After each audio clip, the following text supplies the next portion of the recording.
आखिरी चीज जिसकी मैंने उम्मीद की थी वह थी कि परलोक एक ट्रेन होगी जो बच्चों की चीखों से भरी हो। मेरे डिब्बे में नहीं, यहाँ सिर्फ 5 किशोर यात्री थे और सब शांत थे।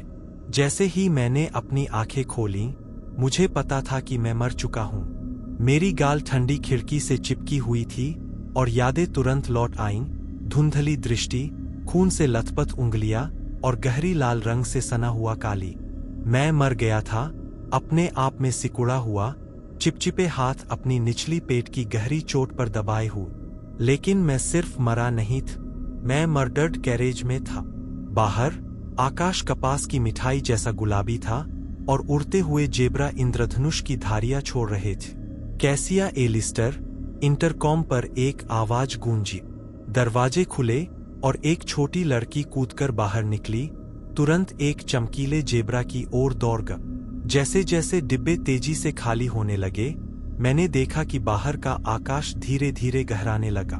इतना हल्का परिवर्तन था कि वह मुझे और भी ज्यादा डराने लगा।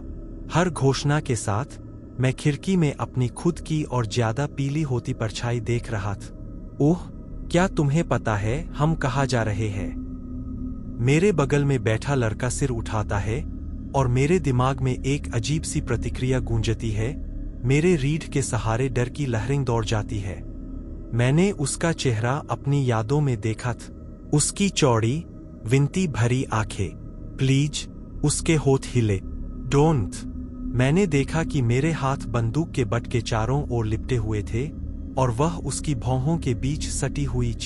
मुझे याद आया वह स्थिर आनंद जब उसका दिमाग मेरे चेहरे से टपका था और उसकी खोपड़ी के टुकड़े मेरे बालों में फंसे थे। मैं उससे दूर झटके से हटी, लेकिन उसने केवल अपना सिर झुका लिया। उसकी आंखें चौड़ी थी। मैंने उसे मारा था और उसे याद भी नहीं था। अन्ना सिमन, 17 साल की।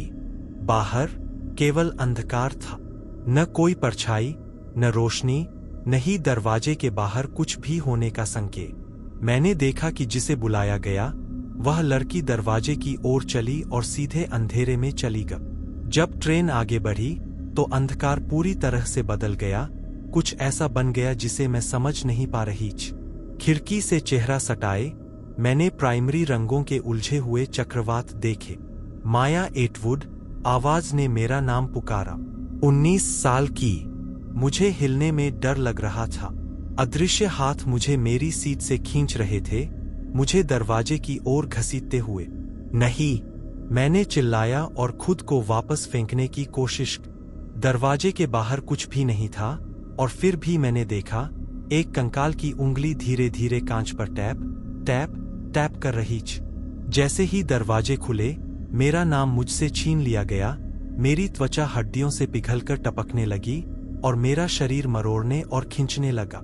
मुझे उम्मीद नहीं थी कि एक हाथ मेरी कोहनी के चारों ओर लिपटेगा और मुझे वापस खींच लेगा। दूसरे यात्री मुझे अंदर खींचने लगे, जिसमें मेरी मदद करने वाला वह लड़का भी शामिल था जिसे मैंने मारा था। मैं अंदर गिर पड़ी, दरवाजे बंद हो गए और मैं सांस नहीं ले पा रही थी। धन्यवाद, मैंने हांफते हुए कहा जब ट्रेन आगे बढ़ी। लड़का चौड़ी मुस्कान के साथ मेरी ओर झुका। अरे, यह तो मेरा फर्ज बनता है, उसने कहा, उसके होठ मेरे कान के करीब। आखिरकार मैंने तुम्हारे माता पिता को मारा और खाया था।